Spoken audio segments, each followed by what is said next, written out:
मध्य प्रदेश की खेल मंत्री यशोधरा राजे सिंधिया ने इस बार का विधानसभा चुनाव न लड़ने की मंशा जैसे ही संगठन के सामने रखी, वैसे ही सियासी गलियारों में ये चर्चाएं खूब हो रही हैं कि क्या अब मध्य प्रदेश में बुआ की जगह भतीजा यानी केंद्रीय मंत्री ज्योतिरादित्य सिंधिया चुनाव लड़ेंगे।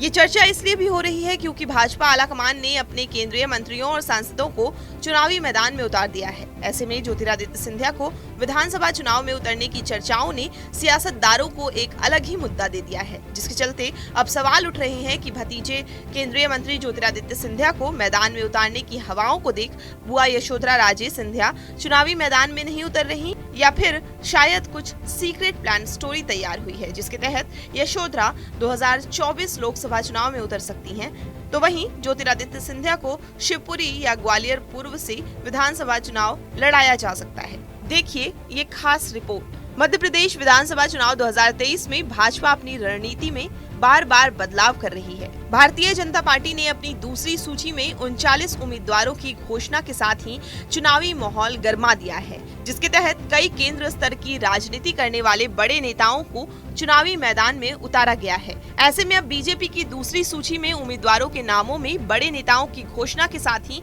अब राजनीतिक गलियारों में नागरिक उड्डयन मंत्री ज्योतिरादित्य सिंधिया के भी विधानसभा चुनाव लड़ाए जाने की अटकलें शुरू हो गई हैं। इन अटकलों को लेकर ग्वालियर में बीजेपी सांसद विवेक शेजवलकर का कहना है कि पार्टी के हर आदेश के लिए सभी तैयार हैं। अगर उन्हें लगता है कि चुनावी मैदान में उतरना है तो पार्टी के निर्देश पर सभी वही काम करेंगे। इसी मामले पर बीजेपी मध्य प्रदेश चुनाव प्रबंधन समिति के संयोजक केंद्रीय मंत्री नरेंद्र सिंह तोमर का भी कहना है कि टिकट का चयन चुनाव समिति करती है, कोई व्यक्ति नहीं करता है। पार्टी को तय करना है, जो पार्टी जिस रणनीति की तहत किसको कहाँ लड़ाना है, कहाँ खड़ा करना है, कहाँ भेजना है, पार्टी तय करेगी। क्या लगता है जिस तरह से सांसदों को टिकट दिए तो एक बड़ा क्षेत्र में पार्टी की पकड़ मजबूत होगी? हाँ, ये तो है ही, क्योंकि देखिए सांसद अधिकतर वो सांसद है जो अनेकों बार जीते हैं, और जहाँ तक मैंने लोकसभा में उनका परफॉर्मेंस भी देखा है, बहुत अच्छा परफॉर्मेंस मध्य प्रदेश की जो हमारी टीम है 28 लोगों की उनका है। और अगर मैं ये कहूँ कि उसका फ़ायदा इस विधानसभा चुनाव में लेने के लिए पार्टी ने रणनीति अपनाई है, तो मेरा मानना है कि रणनीति सही है।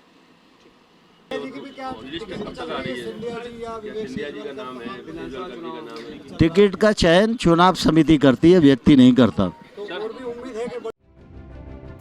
केंद्रीय मंत्री ज्योतिरादित्य सिंधिया को विधानसभा चुनाव में उतारने की इन चर्चाओं पर अब कांग्रेस भी चुटकी ले रही है। ग्वालियर पूर्व से कांग्रेस विधायक डॉक्टर सतीश सिकरवार का कहना है कि बड़े नेताओं पर दाव लगाकर भाजपा जुआ खेल रही है, लेकिन जुए में हार हमेशा जुआरी की होती है। उन्हें सिंधिया के चुनाव में लड़ने से कोई फर्क नहीं पड़ने वाला है। जनता का वोट कांग्रेस के लिए है। जनता पार्टी की सरकार मध्य प्रदेश से विदाई होने की तैयारी हो चुकी है, तो भारतीय जनता पार्टी बड़े बड़े नेताओं को दांव लगाकर उनको जुआ खेलने का काम कर रही है, लेकिन जुआ में कुछ भी हो, जुआ में हार जुआड़ी की होती है।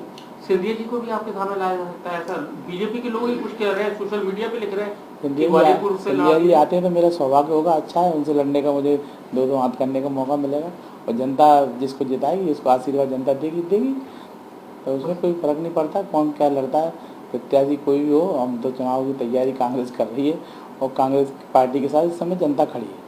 दूसरा सवाल, कल एक नजर उन खास बातों पर जो सिंधिया को विधानसभा सीट पर भी मजबूती देती है। ग्वालियर चंबल अंचल पर सिंधिया की मजबूत पकड़, गुना शिवपुरी संसदीय क्षेत्र से लंबे वक्त तक सांसद रहना, ग्वालियर से राजशाही के वक्त से लोकतंत्र तक परिवार की बड़ी पृष्ठभूमि होना, ग्वालियर के महाराज के रूप में जाने जाते हैं सिंधिया। शिवपुरी और ग्वालियर क्षेत्र में बीजेपी में शामिल होने के बाद करोड़ों के विकास कार्यों की सौगातें दी है।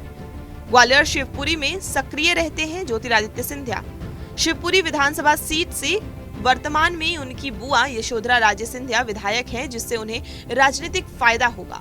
ग्वालियर में भी भाजपा संगठन के मजबूत होने के साथ ही उनके समर्थकों की तैनाती भी उन्हें मजबूत बनाती है। हालांकि भाजपा का फोकस ग्वालियर चंबल अंचल की सीटों पर सबसे ज्यादा है, क्योंकि साल 2018 के विधानसभा चुनाव में कांग्रेस को यहां से 34 में से 26 सीटों पर जीत मिली थी, जिसके दम पर कांग्रेस 15 साल बाद सत्ता में वापस आई थी। ऐसे में इस बार भाजपा कोई रिस्क लेने के मूड में नहीं है, इसीलिए बड़े चेहरों को मैदान में उतारा है। इसी कड़ी में केंद्रीय मंत्री ज्योतिरादित्य सिंधिया का नाम भी चर्चाओं में है। ऐसे में देखना होगा कि मध्य प्रदेश मिशन 2023 के साथ ही 2024 को लेकर क्या कोई सीक्रेट प्लान तैयार हो रहा है, जिसके चलते ही भतीजे को विधानसभा चुनाव में उतरने की अटकलों के साथ बुआ ने चुनाव से दूरी बनाकर 2024 की प्लानिंग शुरू कर दी है। ग्वालियर से धर्मेंद्र शर्मा, TV9 डिजिटल, मध्य प्रदेश।